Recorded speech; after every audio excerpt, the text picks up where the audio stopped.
Hello everyone, welcome back to another video. जैसा कि हमने देखा, हमने लास्ट वीडियो में सिस्टम तक कवर कर लिया था। आज हम इस वीडियो में वहीं से ही कंटिन्यू करते हैं। इस वीडियो में आज जो मैं टॉपिक्स कवर करूँगा वो हैं properties and its types, state, process and path and types of process. चलिए स्टार्ट करते हैं। सबसे पहले देखते हैं प्रॉपर्टीज़ होती क्या है। प्रॉपर्टी का मतलब है any measurable characteristic by which physical condition of the system में बी डिस्क्राइब्ड। मतलब कोई भी मेजरेबल कैरेक्टरिस्टिक जिसे मतलब हम मेज़र कर सकते हैं, जैसे मास हो गया, वेट ये हो गया, प्रेशर, टेम्परेचर, मतलब जिसे हम मेज़र कर सकते हैं वो कैरेक्टरिस्टिक जिससे फिजिकल कंडीशन जो है सिस्टम की हमें पता चल सके, उसे हम प्रॉपर्टी कहते हैं। जो प्रॉपर्टीज़ जो होती हैं वो बेसिकली टू टाइप्स की होती हैं। इंटेंसिव, जिसे हम इंट्रिंसिक प्रॉपर्टी बोलते हैं। सेकंड वन एक्सटेंसिव, जिसे एक्सट्रिंसिक प्रॉपर्टी भी बोलते हैं। जो इंटेंसिव प्रॉपर्टी होती है वो मास और साइज़ पे डिपेंड नहीं करती, और ये नॉन एडिटिव होती है नेचर में। मैं आपको ये बताऊंगा ये नॉन एडिटिव का क्या मतलब है। और जो एक्सटेंसिव प्रॉपर्टी है वो मास और साइज़ पे डिपेंड करती है, और ये एडिटिव होती है नेचर में। ये भी मैं आपको बाद में बताऊंगा। जैसे इंटेंसिव प्रॉपर्टी के एग्जांपल क्या हो गए? प्रेशर, टेम्परेचर, डेंसिटी एट्सेट्रा, ये आपकी इंटेंसिव प्रॉपर्टीज़ होती हैं। और एक्सटेंसिव प्रॉपर्टीज़ के एग्जांपल हो गए जैसे मास हो गया, वॉल्यूम हो गया, एंट्रोपी हो गई, एंथैल्पी हो गई। ये सब आपकी एक्सटेंसिव प्रॉपर्टीज़ में आती हैं। अब जो मैंने आपसे कहा थे नॉन एडिटिव और एडिटिव, वो अब आप देखिए ये क्या होता है। मान लीजिए हमने ये दो सिस्टम है, इसका वॉल्यूम है 5 मीटर क्यूब ए सिस्टम का, और टेम्परेचर है 10 डिग्री सेल्सियस। अब बी सिस्टम है, इसका भी वॉल्यूम 5 मीटर क्यूब है और टेम्परेचर है 10 डिग्री सेल्सियस। आपको पता है, मैंने आपको बताया वॉल्यूम जो होता है वो आपकी एक्सटेंसिव प्रॉपर्टी होती है, और टेम्परेचर जो है आपका इंटेंसिव प्रॉपर्टी है। और जो मैंने आपको बताया था एक्सटेंसिव प्रॉपर्टी एडिटिव होती है नेचर में, और इंटेंसिव प्रॉपर्टी होती है नॉन एडिटिव। तो हम ए प्लस बी करेंगे तो हम वॉल्यूम क्या होगा, क्योंकि 10 नहीं होगा ये, क्योंकि extensive property no extensive property जो होती है वो एडिटिव होती है, तो इसलिए 10 मीटर क्यूब हो जाएगा वॉल्यूम आपका। और जो टेम्परेचर जो है वो इंटेंसिव प्रॉपर्टी है, वो नॉन एडिटिव होती है नेचर में, तो टेम्परेचर 20 डिग्री नहीं होगा, वो 10 डिग्री रहेगा, सेम रहेगा। आई होप आपको ये समझ में आ गया होगा नॉन एडिटिव एडिटिव। तो हम अब आगे बढ़ते हैं। तो अब आपको एक नोट करके आप लिख सकते हैं। नोट में क्या, जो रेशो जो होगा टू एक्सटेंसिव प्रॉपर्टीज़ का, वो आपका इंटेंसिव प्रॉपर्टी कहलाएगा। मैं आपको इसे एग्जांपल से समझाता हूँ। हमने टू एक्सटेंसिव प्रॉपर्टीज़ का रेशो लिया। एक्सटेंसिव प्रॉपर्टी हमारी, जैसे हमने मास ले लिया बाय वॉल्यूम, ये दोनों आपकी एक्सटेंसिव प्रॉपर्टीज़ है दोनों। मैंने क्या बताया था, दो एक्सटेंसिव प्रॉपर्टीज़ का रेशो हमेशा इंटेंसिव प्रॉपर्टी होगा। आपको बताइए मास बाय वॉल्यूम क्या होता है? डेंसिटी। और डेंसिटी हमारी क्या है? Intensive property. ठीक है, मैं एक और एग्जांपल से आपको समझाता हूँ। एंथैल्पी जो होती है वो आपकी एक्सटेंसिव प्रॉपर्टी होती है, और एंट्रोपी क्या होती है? ये भी आपकी एक्सटेंसिव प्रॉपर्टी। अब इसका मैं आपको बता रहा हूँ, इसका भी रेशो जो होगा वो भी इंटेंसिव प्रॉपर्टी होगा। अब वो देखिए कैसे होगा। हमें पता है एंथैल्पी का हमारा क्या होता है यूनिट, क्लोजूल। और एंट्रोपी की यूनिट क्या होती है? क्लोजूल पर केल्विन। क्लोजूल से क्लोजूल कट गया और ऊपर केल्विन आ गया। और केल्विन किसकी यूनिट होती है? ऐसा ही टेम्परेचर की। और टेम्परेचर जो है वो आपकी इंटेंसिव प्रॉपर्टी है। ठीक है, अब एक आती है फिर आपकी स्पेसिफिक प्रॉपर्टी। ठीक है,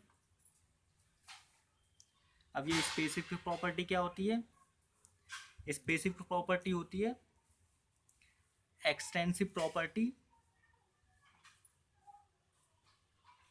पर यूनिट मास।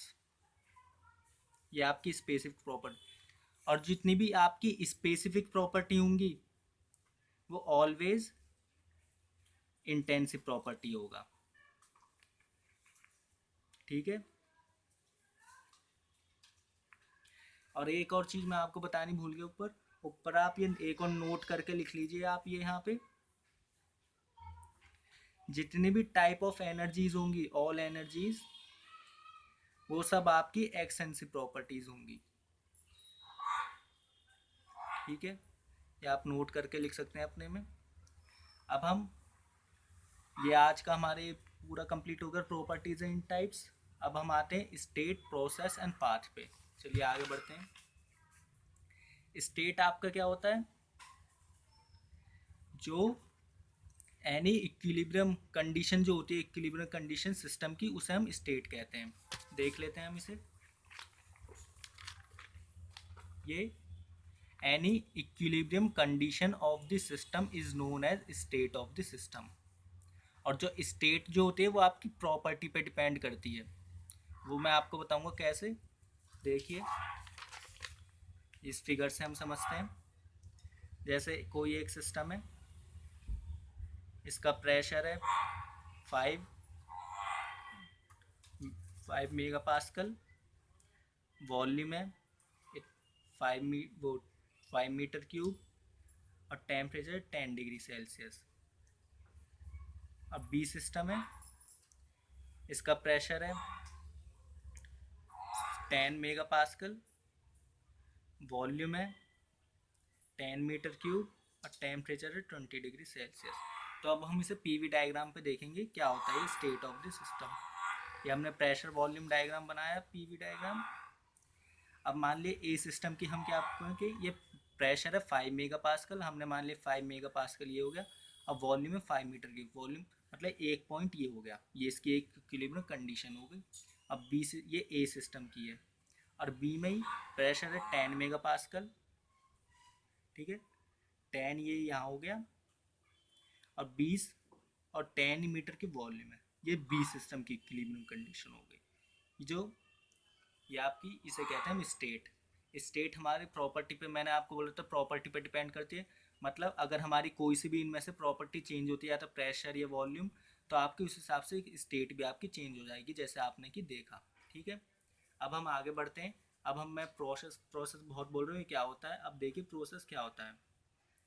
प्रोसेस जो होता है वो होता है चेंज ऑफ स्टेट। मतलब जैसे मैं इसी पीवी डायग्राम में आपका समझाता हूँ कि change of state is called process. मतलब ये ए सिस्टम की स्टेट थी, ये बी से, ये आपका प्रोसेस हो गया। इसने ऐसे प्रोसेस, ये इसकी इनिशियल थी, ये इसकी फाइनल हो गई। ठीक है, मैं आपको यहाँ पे एक और सही से समझाता हूँ।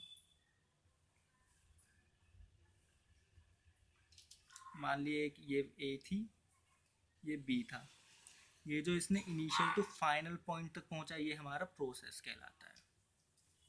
ठीक है, आपको मेरे ख्याल से आपको समझ में आ गया प्रोसेस क्या होता है। अब हम देखते हैं path. Path of the system क्या होता है।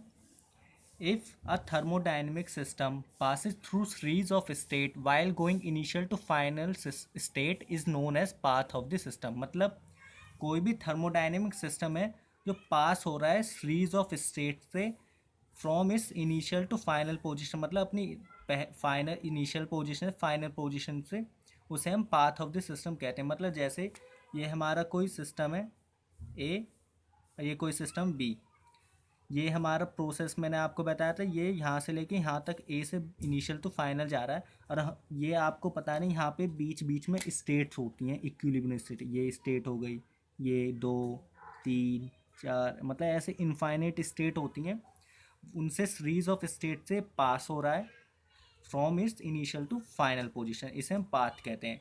अब एक और चीज़ आता है, मैंने नेमिंग, अगर ये इस पाथ से आया, मैंने ये ए पाथ हो गया, मैंने एक और प्रोसेस दिखा दिया, ये सी पाथ से आया, ये सी, और ये बी पाथ। ऐसे बहुत सारे पाथ से प्रोसेस आ सकता है, उसे हम कहते हैं पाथ ऑफ द सिस्टम। अब हम देखते हैं टाइप्स ऑफ प्रोसेस।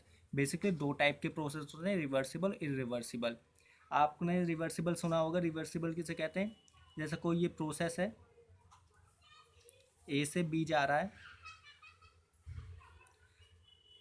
तो ये जो रिवर्स करे अपनी डायरेक्शन वो इसी से ही वही ये वापस आ जाए, मतलब इसी से ये रिवर्स कर जाए, इसे हम रिवर्सिबल प्रोसेस कहते हैं। लेकिन ये ऐसा होता नहीं है, ये बहुत गलत हो जाता है। रिवर्सिबल प्रोसेस जो होता है वो सेम पाथ फॉलो करे, मतलब सेम पाथ से जा रहा है, सेम पाथ से वापस आए विदाउट लीविंग एनी इफेक्ट, मतलब कुछ भी इफेक्ट नहीं छोड़े सिस्टम और सराउंडिंग पे, उसे हम जब भी रिवर्सिबल प्रोसेस कहेंगे। ऐसे तो इरिवर्सिबल प्रोसेस भी होता है, वो भी सेम पाथ से जाता है, सेम पाथ से जाता है, लेकिन वो इफेक्ट छोड़ रहा है, तो उसे हम इरिवर्सिबल कहेंगे। समझ में आया? तो रिवर्सिबल प्रोसेस वही होता है जो सेम पाथ फॉलो कर रहा है, लेकिन कोई इफेक्ट नहीं छोड़ रहा सिस्टम एंड सराउंडिंग पे। ठीक है, अब हम, और रिवर्सिबल प्रोसेस जो होता है वो आपका मोस्ट एफिशिएंट होता है